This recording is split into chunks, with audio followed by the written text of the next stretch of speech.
So last episode, we got the house lottery list. And probably the most shocking twist of the season since Admin closed Stony Island, Daniel got the lowest number on the list. Which is really unfortunate because he was really hoping for number one, because without number one, you cannot get the Fermi Room.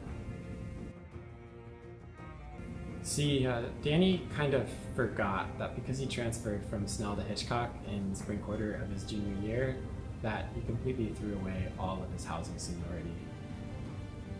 And then there's Jesse, who's also upset, even though he got number 2 in the Hitchcock lottery, because he also wanted the Fermi Room, and he can't get it without number 1. It's just really important to Jesse that he get the Fermi Room, because his sister Cece's in it right now, and she really likes it, and she wants him to have it. And so he wants it too, because they just have this really close sibling relationship. They are fucking. It's really so sweet. It's housecest and it's incest at the same time. We actually open the episode with Jesse, still distraught that he's disappointed his sister. But see, we learned last episode that the guy who has number 1 in the house lottery, Jonathan, doesn't actually want the Fermi Room. John is a really good guy. He's brave, caring, and selfless to a fault. Our main inspiration for John's character was Jesus Christ. He can be a little moody at times. In particular, we studied Mel Gibson's role in 2004's The Passion. But in the end, he'd do anything for the people that he cares about. The moral dilemma for John this time is that the party floor has to be on section 1, floor 30. It cannot be on section 144 because the RA lives there. The character of the RA is also based on Jesus. No partying! Specifically, the Jesus from the Apocryphal Gospel of Thomas, where he turns kids into pigs. Ever since the university started over-admitting, space is extremely limited.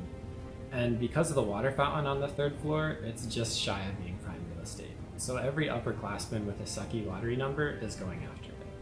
You see, second years are the only ones who are still naive enough to think that hosting a party is fun. But they're not likely to get the floor. And John has realized that if the party floor is to survive, an upperclassman is going to have to sacrifice themselves. And none of them are fool enough to do that, except John.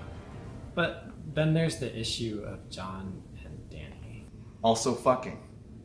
Their relationship's been heating up lately, so Danny's come up with a scheme to use John to get the Fermi Room. He wants John to take the Fermi Room, but then unofficially trade places with him next year so he can have it for himself.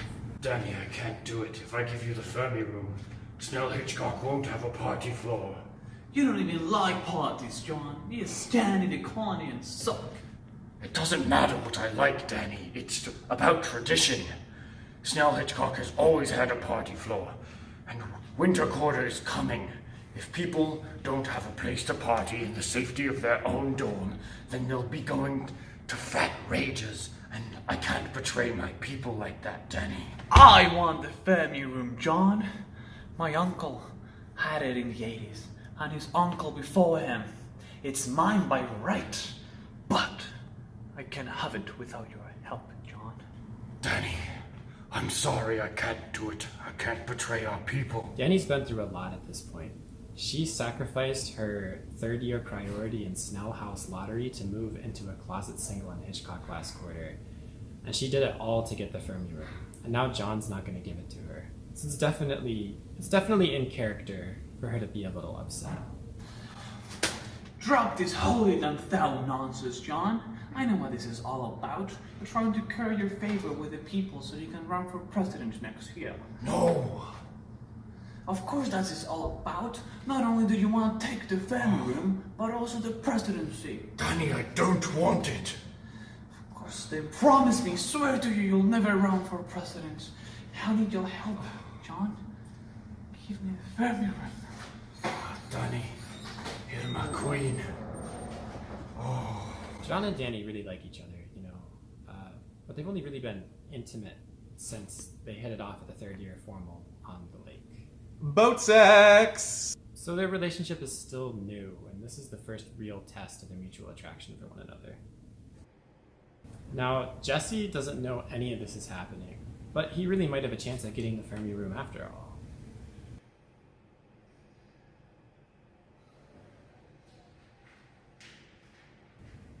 Unfortunately, Jesse kind of forgot about House Lottery. But then, out the window on the hutch quad, he sees this white horse. I see a white horse. Coming. We blew the entire CGI budget on Campus North, so... And the symbolism reminds him of House Lottery.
Unfortunately, he's too late.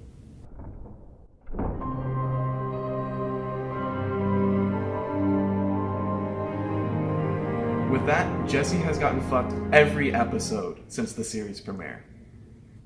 The lottery starts and John's up.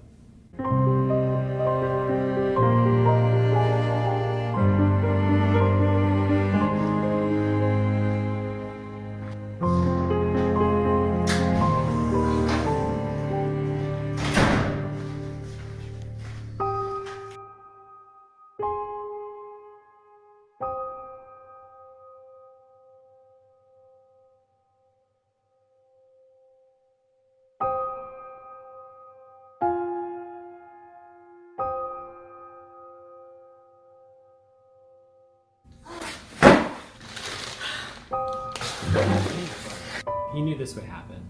So everybody was too busy paying attention to the projector screen. Danny burned everybody's House Lottery cards. Off screen, of course, because we spent the entire practical effects budget on Starbucks. Oh no, the doors was nicked! Where the fuck is my card? Where did my card go? Oh, you burned my card! No, never! My fucking card! It was my card. It's you, is it? It's No, you. you! It's you, is You it? took my Come on, card! it's- Blimey, we ain't got no more rooms. Sorry, Governor. And now the only one left is Danny. At last, the Fermi room seems like it could be his.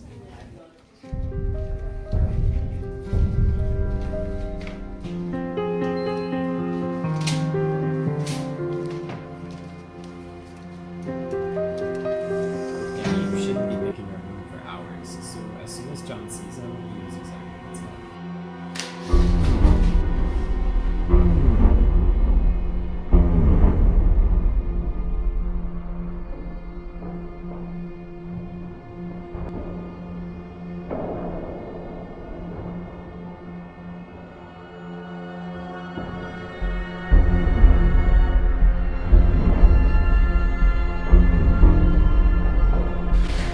Yo, John, break your wheel with me. We can get a power tower. Danny, I love you, but I can't. Be with me. Then John throws his lottery card off the roof, and Danny...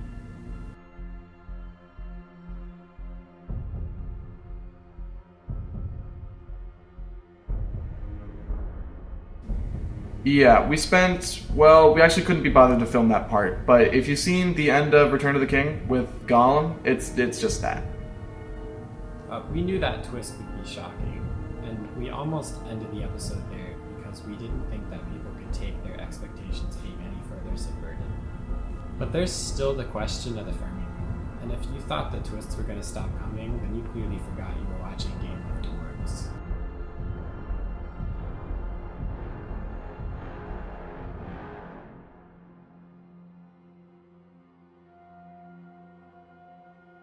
Surprise, motherfuckers! John, you stand accused of one count of going on the roof, and one count of throwing something off of the roof. How do you plead? Guilty, my lord.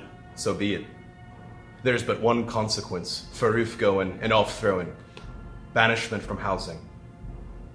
You are hereby exiled from Hitchcock House and must take the Mac. The Mac? Yes, take the Mac. Rent from Mac Properties. Suffer in an overpriced, cultureless, shitty apartment without a meal plan.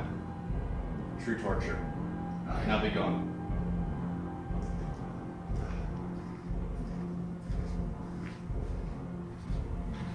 So who gets the Fermi Room? Now the part we've been building to this whole series. Well, Archmaester John with an H. I think it should be Somebody that nobody expects. It should be somebody that, quite frankly, hasn't even appeared on the show so far. Without a doubt, it should be somebody in a wheelchair. If not, then what is ADA compliance good for? But most importantly, I think that it should be somebody. Doesn't fuck. That's the real moral of the story. Abstinence.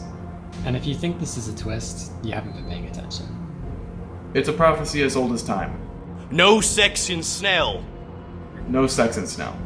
No sex in Snell. But this isn't even Snell. Oh, but now it is. Since you all lost your lottery numbers, there are no more Hitchcockisms in Hitchcock anymore. Snell has annexed the empty territory and declared it their own in their own name. But I just want to know, who gets the Fermi Room? Well, we won't know for sure until we ask him. What do you say then, friend? Why do you think I came all this way?